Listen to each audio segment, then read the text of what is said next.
Baloch freedom fighters ने कल किया 17 जगहों पर हमला।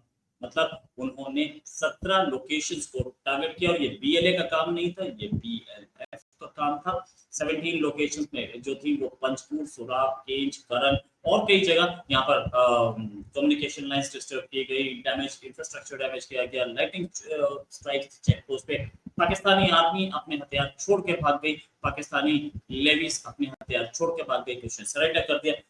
ये सिचुएशन ऐसी कि पाकिस्तान की बीएलए तो जो काम कर रही थी वो कर ही रही, अब बीएलएफ भी कम नहीं है।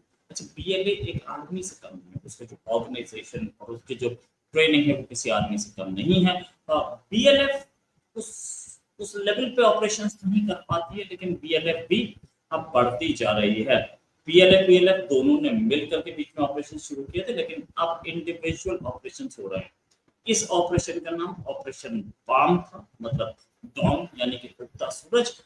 इस ऑपरेशन बाम में अभी तक कितनी कैजुअलिटी, अभी तक हमारे पास कोई इंफॉर्मेशन नहीं है, लेकिन ये पता चल रहा है कि मॉर्निंग कल सुबह केंज और पंचपुर में सारी कम्युनिकेशन लाइंस बंद थी। आर्मी के लोग नहीं बात कर पा रहे थे अपनी यूनिट से, साथ में लेविस और पुलिस, इनकी तो कहना ही क्या। लेविस तो भागी गए थे अपने हथियार छोड़ के, और आर्मी भाग गई थी अपने हथियार छोड़ के चेक पोस्ट पे। जो पुलिस थी वो जहां दिखी, जहां उसे बीएलए के फाइटर्स दिखे, वहां उसने सरेंडर कर दिया, सामने खड़ा होकर, हाथ खड़े होके। हालांकि ये जो फ्रीडम फाइटर्स हैं ये किसी को मारते नहीं, ये उन्हीं को मारते हैं जिन पे शक होता है कि ये पाकिस्तान के एजेंट हैं या उनके दुश्मन के एजेंट हैं। पुलिस वाले नॉर्मली नहीं मारे जाते हैं अनलेस कोई मजबूरी बने या एक ऐसा अटैक हो जिसमें उन्हें पता हो कि सामने से इन्हें मारने वो लोग आ रहे हैं। इसे बात करने के लिए हमारे साथ उमेश अग्रवाल जी। उमेश जी, बहुत स्वागत है आपका हमारे शो में। उमेश जी, ये जो सिचुएशन है जो हम देख रहे हैं, एक दिन 17 क्या कहता है बलूचिस्तान? देखिए, सिंपल सी बात है कि कोऑर्डिनेटेड स्ट्रेटेजी से काम कर रहे हैं, और आपको मालूम है कि जाफर एक्सप्रेस में भी हमला हुआ तो वैसा ही कुछ कोऑर्डिनेशन उन्होंने रखा भी है। और कुछ महीनों पहले एक खबर आई थी कि Baloch liberation army, Baloch liberation front, जितनी भी बलोच ऑर्गेनाइजेशन है जो अलग अलग तरीके से freedom movement, Baloch freedom movement को प्रमोट कर रही थी, वो लोग एक तरह से कॉमन अम्ब्रेला में आ चुके हैं जिसका नाम है बलोच नेशनल आर्मी। और एक साथ मिलके इन्होंने जो वहां पे तबाही की है पाकिस्तान के अंदर, इससे कम से कम अभी बताया जाता है कि कुछ पार्ट ऐसे हैं जो डायरेक्ट बलोचिस्तान नेशनल आर्मी के कंट्रोल में ही है। वहां पे पाकिस्तान की लॉ इन्फोर्समेंट एजेंसी भी जाने से डरती है। आपको ध्यान होगा कि जो उनके नेशनल असेंबली में मौलाना फजलुर रहमान ने तो बोल ही दिया है कि Balochistan is few steps away from getting full state independent recognition from United Nations. अब आप ये देखिए कि जिस हिसाब से पहले बलोच नेशनल जो फ्रीडम फाइटर्स है वो पाकिस्तान के साथ चाइना के भी लोगों को टारगेट करते थे, तो बीच में बात आई थी कि कैसे चाइना डायरेक्टली अभी बलोच फ्रीडम फाइटर से बात करने लग गया। अभी आपको ये भी समझना पड़ेगा कि आसिम मुनीर अभी यूएस जाके आए, और जिस हिसाब से बात आई है कि अभी पाकिस्तान के एयरफोर्स के चीफ भी यूएस में है, तो कहीं ना कहीं एक तरह से पाकिस्तान का झुकाव अमेरिका की तरफ बढ़ता जा रहा है। और अमेरिका की तरफ बढ़ने से वहां पे जहां पे रिपोर्ट्स आई है कि रिकोडिक जो माइन है बलूचिस्तान में, वो माइन शायद अमेरिका को दी गई है, और वहां पे एक कंपनी है बैरिक, उनको इसका एक तरह से फुल कंट्रोल मिल चुका है। अब चाइना नहीं चाहेगा कि बलूचिस्तान का जो रिच नेचुरल रिसोर्स है वो कोई और कंट्री उसके लिए यूज कर ले।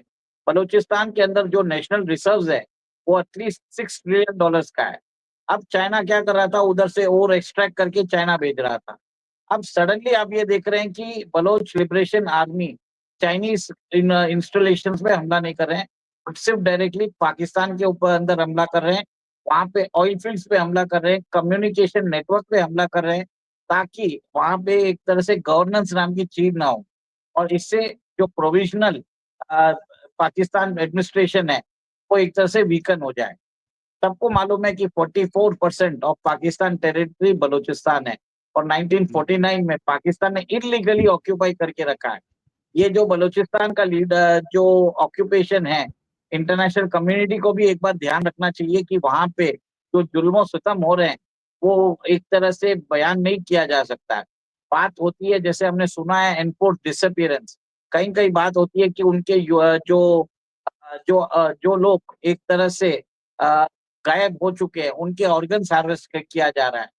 बहुत जगह ये भी बोला जा रहा है कि पाकिस्तान के अंदर जो वुहान इंस्टीट्यूट ऑफ वायरोलॉजी है, उसका जो टेस्टिंग सेंटर है वो पाकिस्तान के अंदर है। वहां पे 4000 पैथोजेंस है, उसकी टेस्टिंग इनके ऊपर होती है। ये भी बलोच लोगों के ऊपर होती है। आप सोचिए, बलोचिस्तान के अंदर सबसे ज्यादा नेचुरल रिसोर्सेज है, जिससे पाकिस्तान एक तरह से अपने आप को सस्टेन करता है और वहां के लोगों का दमन हो रहा है। और ऊपर से बात देखिए कि वहां पे जितनी भी जो एक्टिविस्ट है, महिला एक्टिविस्ट है, उनको नजरबंद करके रखा है। 2-3 साल पहले आपने ध्यान होगा, करीमा बलोच को आईएसआई ने कनाडा में मार दिया था, और अभी भी एक एक्टिविस्ट है, उनको नजरबंद कर चुके हैं। राइट, अभी भी नजरबंद कर चुके हैं। अच्छा, एक चीज और कि जो हम देख रहे हैं 17 हमले यहाँ पे भी, खैबर पख्तूनख्वा में भी, means more than half of Pakistan is troubled, जहां पाकिस्तानी आर्मी घुस नहीं पाती है। जो ये अत्याचार कर रहे हैं, जो एट्रोसिटीज कर रहे हैं बलूच पे, वो अलग चीज। वो एट्रोसिटीज तो हो ही नहीं, सबको पता है, चाहे चाहे पूरी दुनिया आंख बंद करके बैठी हो, लेकिन हमें दिख रही है और हम उसके बारे में बोल रहे हैं। ये जो गेम है, इसमें क्या बलूचिस्तान जल्दी ही आजाद हो पाएगा? ऐसी कोई ऐसा कुछ कहा जा सकता है या नहीं? बलूचिस्तान को अभी और अत्याचार सहने पड़ेंगे? देखिए, प्रॉब्लम ये है कि बलूचिस्तान का जो रीजन है वो सिर्फ पाकिस्तान में नहीं है, उसके कुछ भाग ईरान के अंदर भी है, जो सिस्तान प्रोविंस है, और उसके अलावा अफगानिस्तान में भी है। तो कहीं ना कहीं पाकिस्तान और ईरान एक तरह से अभी दोनों साथ में मिल चुके हैं, और वो एक तरह से इंफॉर्मेशन शेयरिंग कर रहे हैं, जिसके कारण बलूचिस्तान के अंदर जो फ्रीडम स्ट्रगल है उसको दबाया जा रहा है। सेकंड, मेरा ये मानना है कि अभी थोड़ा टाइम लगेगा, पर बलोचिस्तान फ्रीडम फाइटर्स ने जिस हिसाब से मन बना लिया है, या तो मरेंगे या इनको मार के मरेंगे। ये उन्होंने ऑलरेडी, आपने देखा है कि कैसे उनकी मजीद ब्रिगेड, बताया जाता है कि उसके अंदर 5000 सुसाइड बॉम्बर्स है, और ये एक तरह से बहुत जगह तो महिलाएं हैं। अगर महिलाएं अगर आ जाती है सुसाइड बॉम्बर्स बनने, तो इसका मतलब है कि पाकिस्तान के अंदर बलूचिस्तान जो है एक तरह से फ्रीडम के राह पे निकल चुका है। बस एक टाइम है, कब होगा हमें नहीं मालूम, बट एक 4-5 साल में मुझे लगता है कि इंडिपेंडेंट बलूचिस्तान हम देख पाएंगे, क्योंकि ईरान के अंदर भी एक तरह से वहां पे भी खमेनी के खिलाफ एक तरह से मोर्चा चालू हो चुका है। दोनों जगह चालू हो चुका है।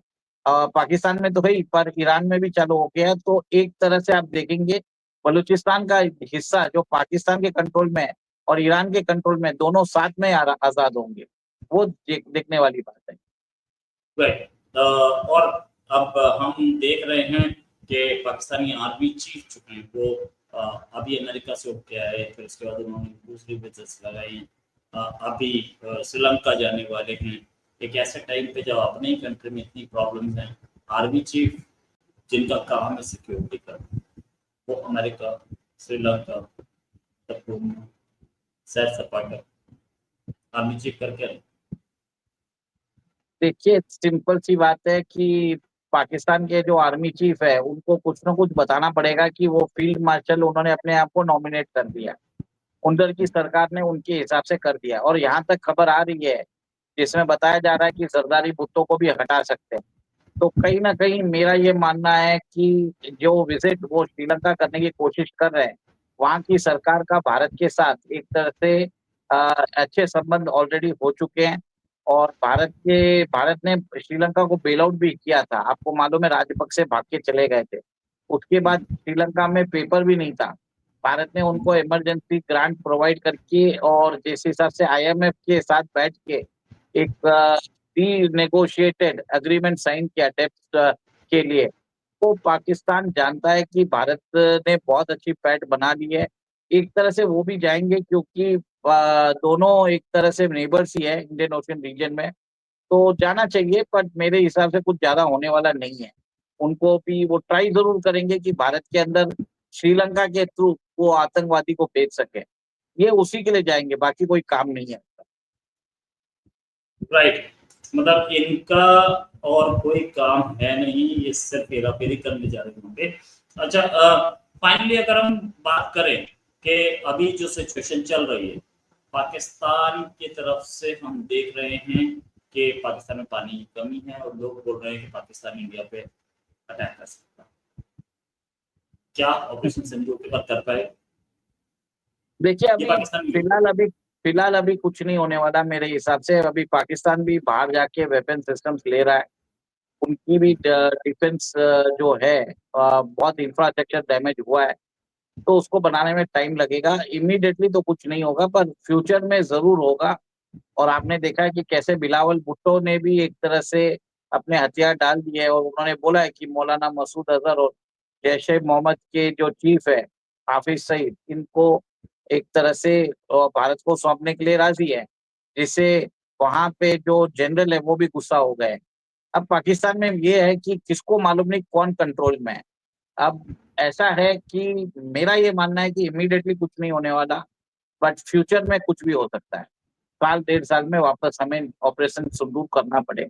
पाकिस्तान के अंदर भी टेररिस्ट जो है वो एक तरह से रीग्रुप हो रहे हैं और बॉर्डर पे वो नया फैसिलिटीज बना रहे हैं, और इस बार छोटे छोटे फैसिलिटीज बना रहे हैं, जंगलों के अंदर बना रहे हैं, जिसमें एंटी ड्रोन सिस्टम ही लगेगा, थर्मल इमेजिंग स्कैन सिस्टम ही लगेगा।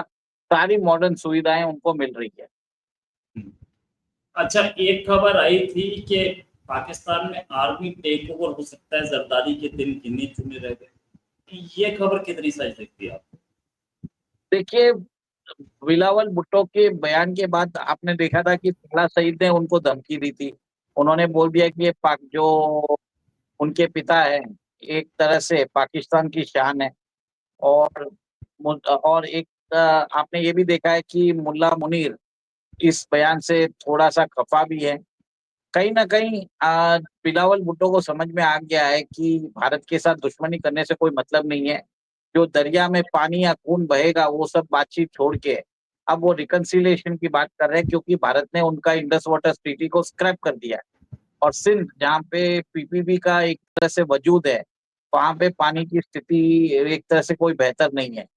तो कहीं ना कहीं मेरा मानना है कि वो अपना वजूद बचाने के लिए भारत के साथ बातचीत करना चाहते हैं, कुछ भी तरीके से बातचीत करना चाहते हैं। और भारत ने तो क्लियर कट बोल दिया है कि जब तक आप आतंकवाद बंद नहीं करोगे हम बातचीत ही नहीं करेंगे। और एक तरह से आप ये भी देखिए कि वो इंटरनेशनलाइज करना चाहते हैं कश्मीर इशू, वो भी होता नहीं जा रहा है, भले ही वो ओआईसी में हो या किधर भी हो। तो बहुत ही विचित्र स्थिति है पाकिस्तान की। वो ट्राई बहुत कुछ कर रहा है, बट उसके कोई भी दाव सही नहीं जा रहे।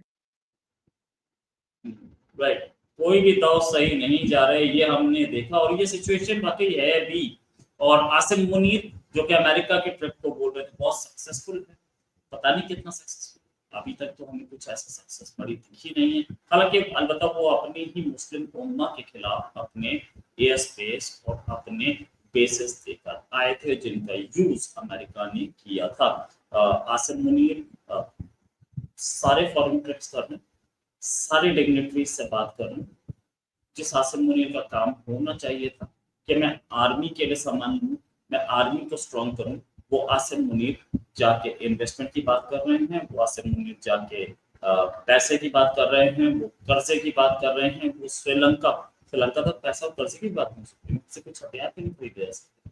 वहां जाकर श्रीलंका जाकर के ये बातचीत करेंगे इंडिया के खिलाफ खेल खेलने की, और जाके बताएंगे कि बांग्लादेश खिलाफ हो चुका है, तुम भी हो चुका है। एनीवेज, श्रीलंका हमारे खिलाफ हो जाए तो दूसरी बात है, पहले भी हुआ और हमें पता है हमें कैसे गेम खेलना है, हमें कैसे काम करना है। तो ये सब उनके आसिम मुनीर अपने हैं पंख फड़फड़ाते रहे। Thanks for for joining. उम्मीद है जल्दी डिस्कशन और करेंगे। जय श्री राम। जैसे